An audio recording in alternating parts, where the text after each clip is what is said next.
आज हम पढ़ेंगे न्यूटन का थर्ड लॉ। न्यूटन ने अपने थर्ड लॉ में क्या कहा कि for every action there is an equal but opposite reaction. हर एक्शन का रिएक्शन होता है उसकी अपोजिट डायरेक्शन में। फॉर एग्जाम्पल, मिसाल के तौर पर मैंने एक बॉल ली, बॉल उसको मैंने जमीन की तरफ फेंका तो वो जमीन से ऊपर आई, तो वो जब मैंने फेंका तो वो एक्शन था और जो जमीन की साइड से आया वो मेरा रिएक्शन था। अब मिसाल के तौर पर मैंने अपना हाथ इस दीवार पर मारा, जब दीवार पर मारा तो मेरे हाथ में भी तकलीफ महसूस हुई। अगर नहीं यकीन आता तो मार के देखो, मेरे हाथ में भी तकलीफ महसूस हुई। तो मैंने जो फोर्स दी थी वो मेरा एक्शन था और जो मेरे हाथ में तकलीफ महसूस हुई वो मेरा रिएक्शन, वो बॉल का रिएक्शन था।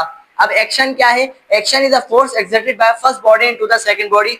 जो पहली बॉडी फोर्स लगाए दूसरी बॉडी पर वो एक्शन है, और रिएक्शन क्या है? Is a force exerted by the second body on the first. जो दूसरी बॉडी फोर्स लगाए फर्स्ट बॉडी पर वो है रिएक्शन। अब आपका तो क्या है? Force of action is equal to force of reaction. जितनी फोर्स लगाई उतना ही रिएक्शन आएगा। बॉल को जो जितनी जान से मारूंगा उतनी ज्यादा बॉल ऊपर जाएगी। यही फोर्स ऑफ एक्शन और force is equal to force of reaction, यही न्यूटन का थर्ड लॉ है। अब एक इंपॉर्टेंट पॉइंट, एक इंपॉर्टेंट नुक्ता जो यहाँ पर मैं बयान करता चलूं, action and reaction do not act on the same body. मेरा सवाल है, क्या एक्शन और रिएक्शन एक ही बॉडी पर होता है? नहीं, नहीं, गलत, सरासर गलत है। Action and reaction do not act on the same body, दोनों अलग अलग बॉडी पर होता है। मिसाल के तौर पर जब मैंने बॉल फेंकी तो क्या था? Is a force exerted by first body. मैं फोर्स एक्सर्टेड करी मैंने फर्स्ट बॉडी पर, और हुआ क्या? Into the second body. उसमें जाकर एक मेरा एक्शन ये था, मैंने फोर्स दी फर्स्ट बॉडी को, मैंने बॉल फेंकी जमीन पर।